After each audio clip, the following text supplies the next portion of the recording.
Hello दोस्तों, मेरा नाम नीरज। स्वागत है आपका ITI ट्रिक्स यूट्यूब चैनल पर। दोस्तों, इस वीडियो में हम DRDO सेप्टेम्बर 11 एग्ज़ाम जो 2026 में होने वाला है, इसके लिए ट्रेड थ्योरी के टॉप 20 MCQ सॉल्व करेंगे।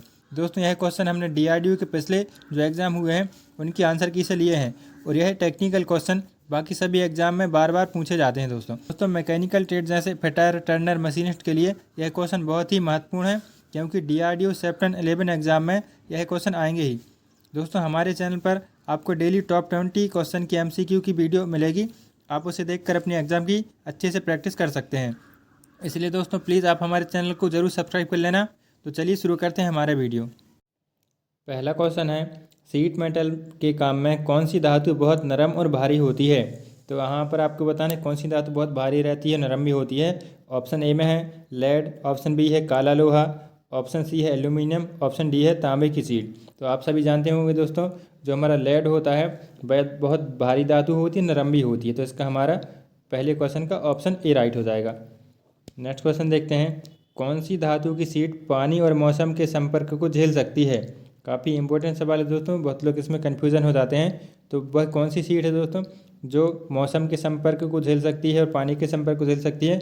वह होती है दोस्तों गैल्वेनाइज आयरन शीट। उसको हम क्या बोलते हैं? जस्ती लोहा की शीट भी बोलते हैं। तो इसका हमारा दूसरे का ऑप्शन डी राइट हो जाएगा। अगला क्वेश्चन है, रिवेटिंग ऑपरेशन में ड्रिफ्ट का उद्देश्य क्या है? तो ड्रिफ्ट का काम क्या रहता है दोस्तों?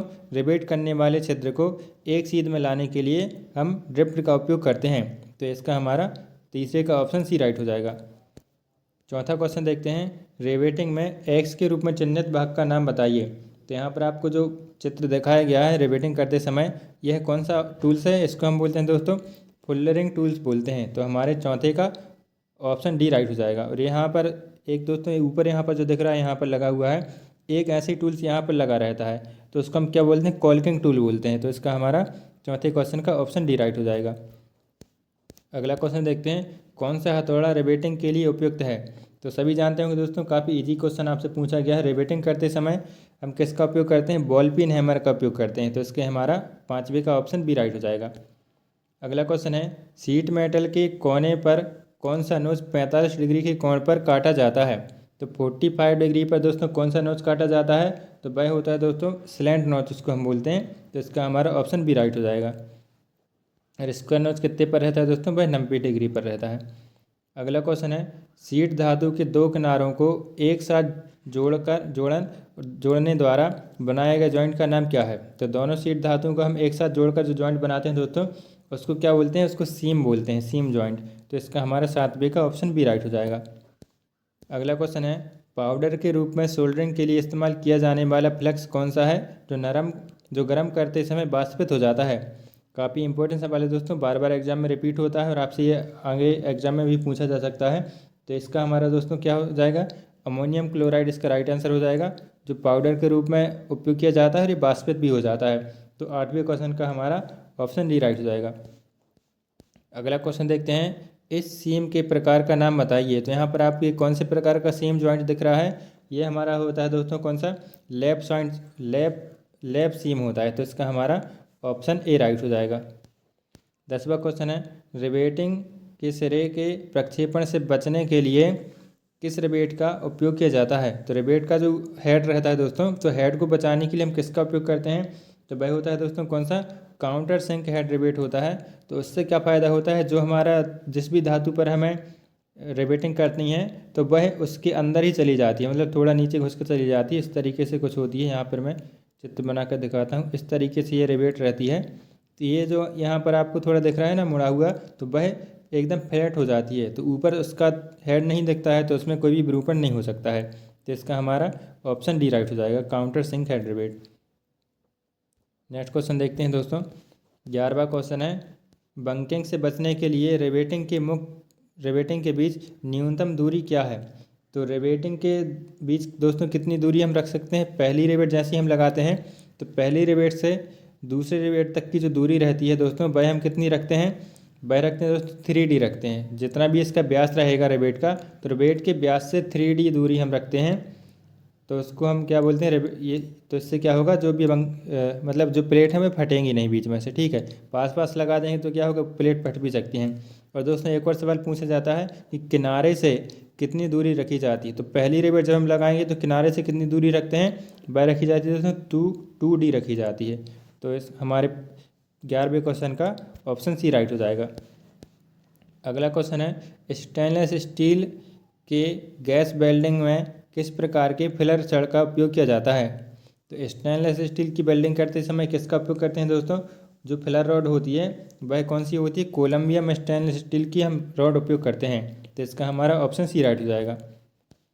नेक्स्ट क्वेश्चन देखते हैं, इस गैस वेल्डिंग दोस्त का नाम बताइए। तो यहाँ पर आपको कौन सा गैस वेल्डिंग दोस्त दिखा रहा है। बहुत सवाल दोस्तों ये गैस वेल्डिंग के डिफेक्ट से संबंधित पूछे जाते हैं, तो आपको यहाँ पर बताना है ये कौन सा है, पिघलने की कमी, मतलब लेस ऑफ फ्यूजन हम इसको बोल सकते हैं। तो यहाँ पर जो भी हमारा स्पेल्टर है, जो भी इलेक्ट्रोड है, वह पिघल नहीं पाया है, अच्छे से नीचे तक नहीं जा पाया है, ठीक है। तो ये अच्छा मजबूत जॉइंट नहीं कहलाएगा। तो इसका हमारा 13वें का ऑप्शन बी राइट हो जाएगा। नेक्स्ट क्वेश्चन देखते हैं, यदि नोजल मोल्टन पूल को छूता है तो क्या होगा। काफ़ी इंपॉर्टेंट सवाल है दोस्तों, बार बार एग्जाम में रिपीट होता है। यदि नोजल मोल्टन पूल को छूता है तो क्या हो जाएगा दोस्तों, उससे क्या हो सकता है, बैक फायर हो सकती है। जो आग लगी रहती है उसमें आगे ना, तो वह पीछे साइड जलने लगेगी और एकदम मतलब अंदर साइड जल के और आगे विस्फोट भी हो सकता है। और वह जैसे हमेशा ऐसा देखता है कि बहुत तेज़ आवाज़ आती है, बैक फायर होकर वहाँ पर जो इलेक्ट्रोड जो जलता है वह बंद हो जाता है, ठीक है। तो इसका हमारा ऑप्शन सी राइट हो जाएगा। अगला क्वेश्चन देखते हैं, आर्क वेल्डिंग में इस जोड़ का नाम बताइए। तो जितने भी प्रकार के दोस्तों जॉइंट होते हैं, मैं आपको अच्छे से याद कर लेना कि कौन सा जॉइंट किस तरीके से होता है। लेप जॉइंट होता है, ठीक है, और लेप जॉइंट होता है, बट जॉइंट होता है, कॉर्नर जॉइंट होता है। तो यहाँ पर आपको पूछा गया है यह कौन सा प्रकार का जॉइंट है दोस्तों, यह हमारा होता है हाफ ओपन कॉर्नर जॉइंट। तो इसका हमारा ऑप्शन सी राइट हो जाएगा। यहाँ पर आप देख सकते हैं जो कॉर्नर जॉइंट तो ये है ही, ठीक है। कॉर्नर में भी आप देख सकते हैं आधा यहाँ पर कॉर्नर दिख रहा है, ठीक है, और आधा नहीं दिख रहा है, तो उसको हम बोल सकते हैं हाफ ओपन कॉर्नर जॉइंट। तो 15वें क्वेश्चन का हमारा ऑप्शन सी राइट हो जाएगा। अगला क्वेश्चन है, एसी वेल्डिंग ट्रांसफार्मर का कार्य क्या है। तो एसी वेल्डिंग करते समय जो ट्रांसफार्मर लगा रहता है उसका काम क्या रहता है दोस्तों, काफ़ी ईजी सवाल है, तो बार बार एग्जाम रिपीट भी होता है और आपको इसको अच्छे से याद कर लेना चाहिए। तो एसी वेल्डिंग में जो हम ट्रांसफार्मर का उपयोग करते हैं दोस्तों, वो को क्या करता है, वोल्टेज को कम कर देता है और एम्पियर जो रहता है मतलब करंट को बढ़ा देता है, ठीक है। तो करंट को बढ़ा देता है और वोल्टेज को कम कर देता है। तो इसका हमारा 16वें क्वेश्चन का ऑप्शन ए राइट हो जाएगा। ये निम्न वोल्टेज उच्च धारा एम्पियर में परिवर्तित कर देता है। तो 16वें का हमारा ए राइट हो गया। नेक्स्ट क्वेश्चन देखते हैं, एसी वेल्डिंग ट्रांसफार्मर का नुकसान क्या है। तो इसका क्या नुकसान हो सकता है दोस्तों, एसी वेल्डिंग करते समय जो एसी वेल्डिंग का ट्रांसफार्मर रहता है उससे ये कमी रहती है दोस्तों, जो अलॉय धातु वेल्डिंग रहती है ना, उससे उसमें इसकी वेल्डिंग नहीं की जा सकती है। तो इसका हमारा 17वें का ऑप्शन डी राइट हो जाएगा। अलॉय धातु वेल्डिंग के लिए उपयुक्त नहीं है। जो नॉन फेरस मेटल होते हैं वहाँ पर ऐसी वेल्डिंग काम नहीं करती है। तो हमारे 17वें का ऑप्शन डी राइट हो गया। 18वां क्वेश्चन देखते हैं, विद्युत लाइनों से दूर क्षेत्र के काम में कहीं भी किसी आर्क वेल्डिंग मशीन का उपयोग किया जाता है। ऐसी जगह पर जहाँ पर लाइट नहीं पहुँच सकती है, ठीक है, वहाँ पर कौन सी मशीन का उपयोग करेंगे दोस्तों, वहाँ पर हम इंजन जनरेटर सेट का उपयोग करेंगे। तो 18वें क्वेश्चन का दोस्तों हमारा ऑप्शन सी राइट हो जाएगा। तो वहाँ पर इंजन जनरेटर में क्या होता है, वहाँ पर अपने आप जनरेटर से अपनी बिजली बनती है और वहाँ पर हम आसानी से वेल्डिंग कर सकते हैं जहाँ पर बिजली नहीं पहुँच सकती है। अगला क्वेश्चन देखते हैं, कौन सी आर्क वेल्डिंग मशीन इलेक्ट्रोड और जॉब में बेहतर ऊष्मा वितरण प्रदान करती है।